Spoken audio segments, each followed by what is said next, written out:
I'm in an away car situation, but let's do this. Let's talk about it. We're in a parking lot. Kirby Smart said that he hasn't seen anything like this before. On Wednesday, early signing day, there was a press conference as well. Got to talk to Kirby about what he thought about a lot of these recruits that Georgia just picked up. They got around 28 in this class, but one kid did something that Kirby said he'd never seen it before, and it was KJ Bolden, the guy that they tried to flip very hard there at the end. We've given you a ton of KJ Bolden content, and I'm going to talk about him and kind of just a little bit more about this class in general and that concept, because I want to talk about a couple other guys too, because he said that. But when he was talking about KJ Bolden, the safety from Buford, right? He was an FSU commit there for a few months. Back in August, he committed to FSU, even though it seemed like he was going to Georgia. Signing day rolls around. The week before signing day rolls around, Kirby, Muschamp, the staff, they're making a push with Bolden. They get him. And the reason they push so hard is because he does things that Kirby said he hadn't seen before. There was a game, and this is what he was talking about, where KJ Bolden had a rushing touchdown, a receiving touchdown, a defensive touchdown, I believe it was a pick six, and a return, a punt or a kickoff return for a touchdown. 4 different ways to score. Kirby said, I had never seen that before.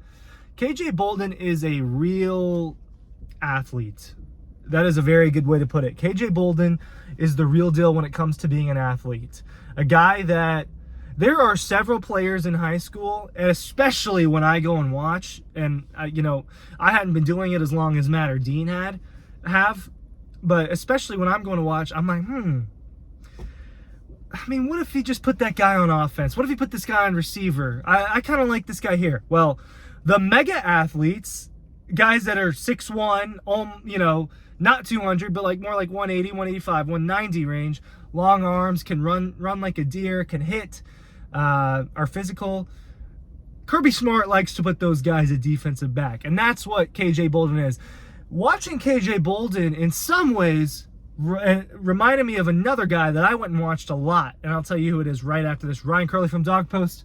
Make sure you are signing up for our newsletter, and the link is down below for the newsletter. As Matt would say, be a 5-star Georgia fan. Be a 5-star Georgia fan. 5-star Georgia fans are signed up for the Dawg Post newsletter. There's a link in the description down below. All you got to do is click on it, put your email in. It's free, and you get in your inbox. You get insider stories. You get free stories. You get the tidbits. That's all in your inbox every single day from dawgpost.com. Appreciate it. Malachi Starks from Jefferson. I got to watch Malachi Starks a lot. I wanted to look, Athens, Jefferson, not far from each other. So I shot up there to Jefferson a ton and watched him. Got to watch Sammy Brown, another guy where it was like, hey, this guy can play more than one position in football. Right? This guy could be a running back. This guy could be a linebacker. Maybe just depends on where it goes. And for him, he's going to go on to be a linebacker for Clemson.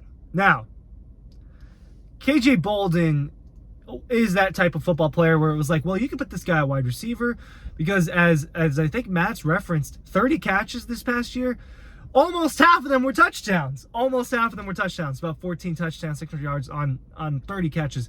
Absolutely ridiculous. I went over to Buford, I think 4 times is how many times I watched Buford play this year. And obviously there are several football players on that team that were one, are just studs, right? First of all, are studs. They're going to go to play the next level, and Georgia is a team that they might play for, and Bolden was one of those guys. But guess what? The real reason we were going over to Buford so much was for Dylan Raiola. That's a whole nother conversation, and we don't have to talk about that too much, but the real reason we were going over there was for Dylan Raiola. Well, who made Dylan Raiola's life easier? Because guess what? Buford's offensive line, they were just... I'm not going to say they were bad, but maybe just not good enough for the competition they were playing, because Raiola was under pressure a lot. But a guy that made his life easier was KJ Bolden, because KJ Bolden's wide open, 60 yards down the field, right? And I think it's the hands is kind of what's been referenced as to why he would play offense. But I don't know, man. When it comes to, there were 2 players. I want to do a whole nother video on the other thing that Kirby said, and I'll probably push that out this weekend, this Christmas weekend, right? This holiday weekend. Time out. Side note, this phone is being held up by a Santa hat. That is what we're dealing with because we're in a away car. I don't have a mount. Not that my mount's great anyway, and you guys know that. But KJ Bolden made Dylan Raiola's life easier, and Kirby Smart doesn't praise players that much, right? I think that he does a pretty good job of tempering how much praise he's going to give a guy. With KJ Bolden, he said, I've never seen anything like it before, and he doesn't say stuff like that, right? When it comes to Kirby Smart, if anything, I hear a lot more humbling statements out of him, statements that are meant to keep his players on his toes. I just realized you can't see what parking lot I'm in, but he likes to make statements that keep players motivated, right? And that's why he spoke very, very highly of this class. And the first thing at all of these signing day press conferences, because now for Kirby, I've been to now 3 or 4 signing day press conferences, and how he always starts the conversation is the character is what's most important. We're looking for certain people in our program. Those are the things that Kirby Smart says. And that stretches on every year. That's what he wants. That's the message he wants to get out. And now things are changing in the college football world and the recruiting world. And you'll be able to look at recruiting boards and see, hey, this school's not signing as many kids as it used to. Why is this school only signing 15 kids, right? Shouldn't they be getting 20, 25? Transfer portal. And that's what's different. Georgia doesn't hit the transfer portal super hard. Georgia and Kirby picks and chooses who they want to add, because the preference is to build them as freshmen from the ground up. And it's kids like Bolden that he wants. And that's another thing with him as well. He talked about the character with him, how the first time he ever met him was at the indoor facility, and it was probably around his freshman year of high school for Bolden. And he said he sat there with his mom and him talking for 45 minutes, and that he just couldn't get over the person. That is something, look, I know that it's easy. There's probably a little bit of bias. It's easy for him to say when I directly cover the Georgia Bulldogs, and that my job is to do what I'm doing right now, but about the Georgia Bulldogs, whether it was Ohio State or Alabama or whoever, right?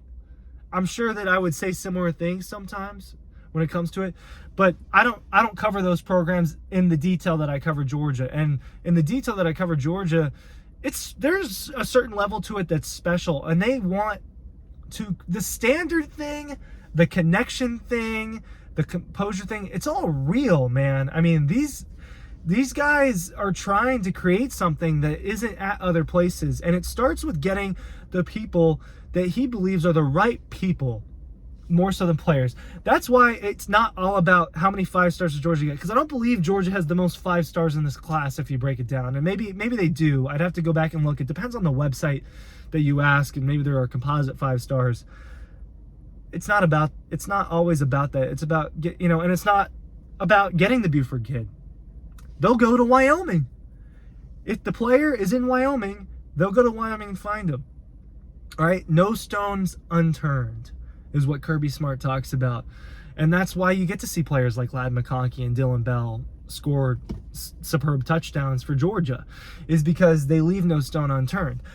KJ Bolden was obviously not someone that fits in this category, but my point with that is the star doesn't matter, the production doesn't matter as much. He wants the people that he believes have the character and then the talent to become a really good football player and person. That's what they're trying to build at Georgia. I really believe that they want it to be special. They want it to be different than other places. And look, that's why they're able to win 29 games in a row. It's part of why they're able to win 2 national championships in a row. It's part of why they dominate most of their opponents, right? They care in a different way. Are there other programs that maybe care in a very similar way? Yes. I don't cover those programs, and I can't see the behind the scenes of that. But it starts with getting the right guys. And they feel that Bolden's the right guy, and they feel he's a guy that's done stuff that he hasn't seen before. Thanks for watching. Links are down below.